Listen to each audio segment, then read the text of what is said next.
So more nastiness off the field for Tyreek Hill. It just seems like he can't go a few months without having some trouble. My cousin Vladimir Louison. I am Dan Day. Going to dive into it real quick. Let's go through a quick synopsis of what's been at least reported. So Tyreek Hill and his wife, Keita Vaquero, they do get married. Very soon after the marriage, there's been some calls that there's domestic, not maybe violence, but domestic disputes, which, okay, that happens. His house gets burned down. That's an accident by one of his kids. Still a lot of craziness going on. Tyreek Hill and Keita seem to have somewhat of a volatile relationship. Police are called at one point to the house. He allegedly smushed a unlit cigar in her face. They were yelling, they were screaming, they were fighting. That happened. Papers were filed for divorce. Tyreek Hill says that was wrong. Now, correct me, Vlad, if any of this, if I'm missing anything or leaving anything out. Tyreek Hill says that was somebody's mistake. Someone's going to get fired. They accidentally filed the divorce papers. Yeah, like that's a little weird, but we're going to say, okay, cool. Apparently, Tyreek Hill has fathered numerous children with other women inside the confines of his marriage. And when I say numerous, I'm not talking about one or two. I'm talking about 3 or 4. Nonetheless, he and Keita do have a daughter together.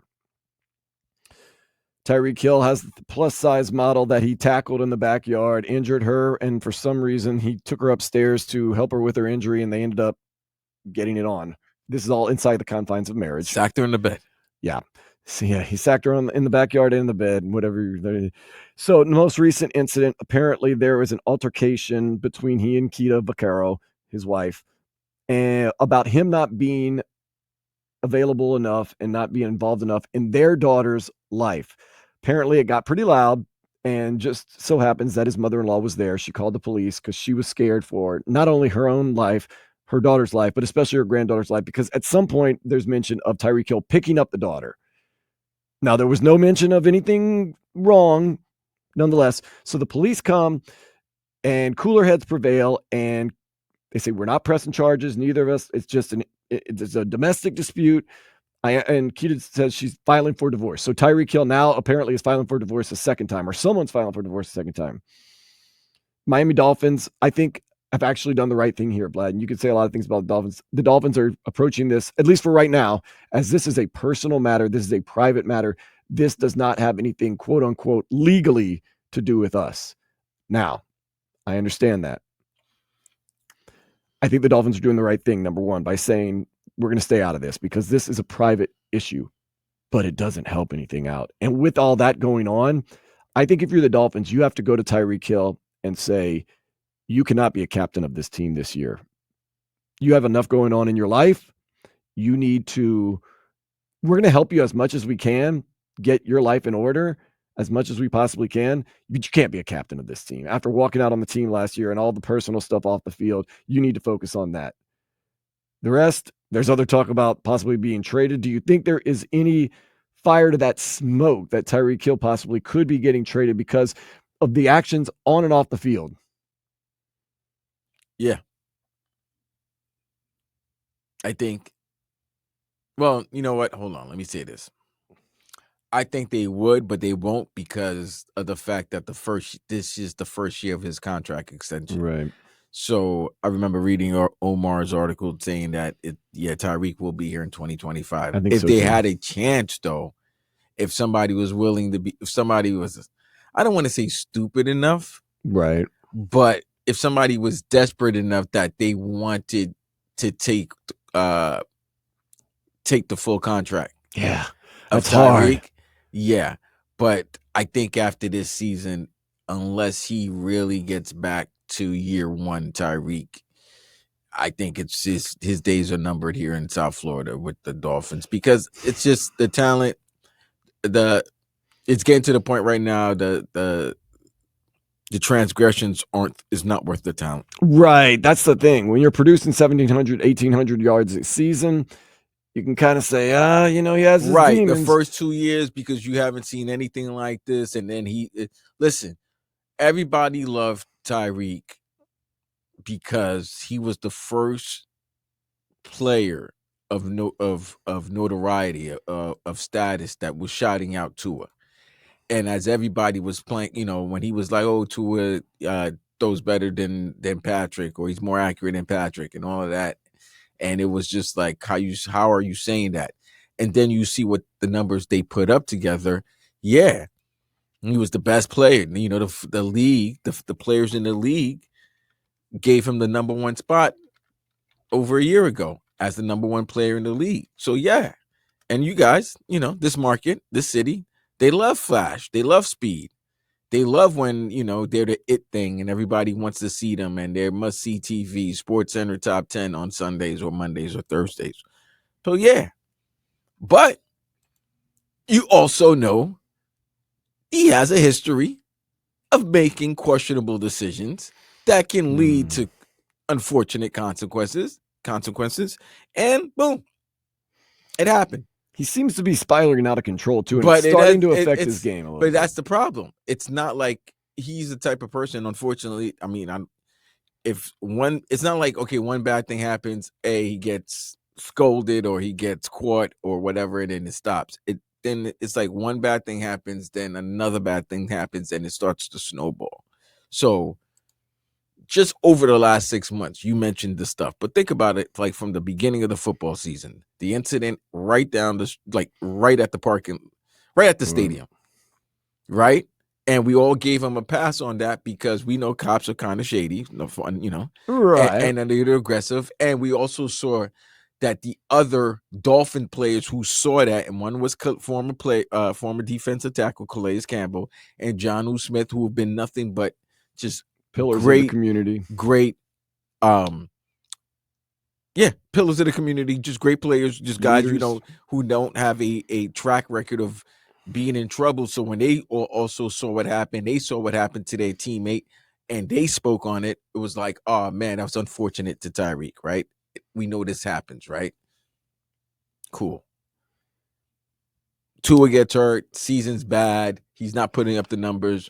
We can just lead to he has an injury he's been playing with. We can let that go.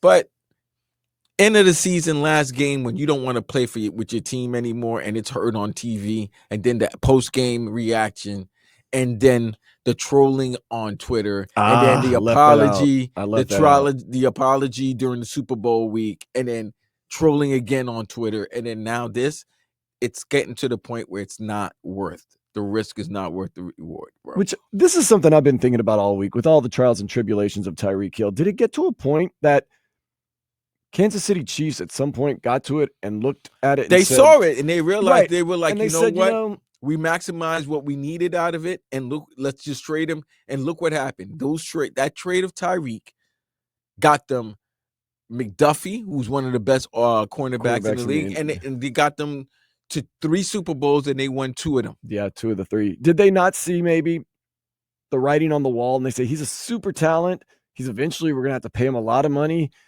and eventually the money and the talent isn't going to match up to maybe the headaches that we're possibly going to have. And let's just get ahead of this like a good organization would. And let's get as much as we can for him and let someone else deal with them. Kind of wonder. And he's 30. Yeah, that's the other thing. He's aging and his numbers have gone down, and he's got a huge contract. 1 year that the numbers went down. Numbers have gone down though. 1 year. And I'm going to say, yeah, but okay. So if I'm a GM on another team, like, well, I mean, no, because I'm not going to listen. I know how the league. We know how the league is. But so it's 1 year. This is the first year that he actually didn't, produce the numbers that we expect from Cheetah. So does he rebound with the talent and the desire, or is this, like we said, the beginning of a decline?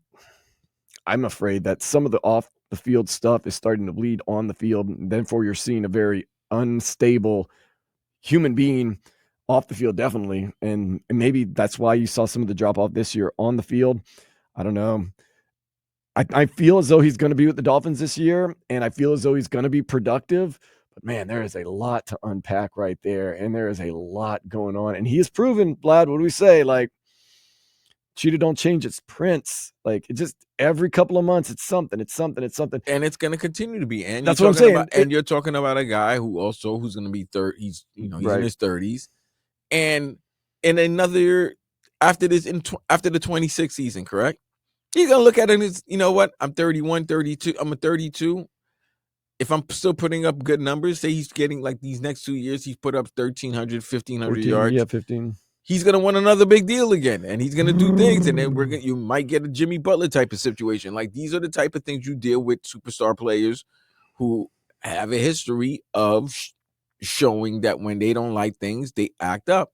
People can change, and I do believe in that, but I don't know. I mean, am I naive to be the super fan that says, man, this is the wake up call. He's going to get straightened up off the field, on the field. He's always been dedicated on the field. We know that he did show up late for practice a lot and stuff like that. And that's the thing. But he's a great teammate. And remember, those things were and this probably didn't just happen season 3 in his tenure. It was this happened since the first year.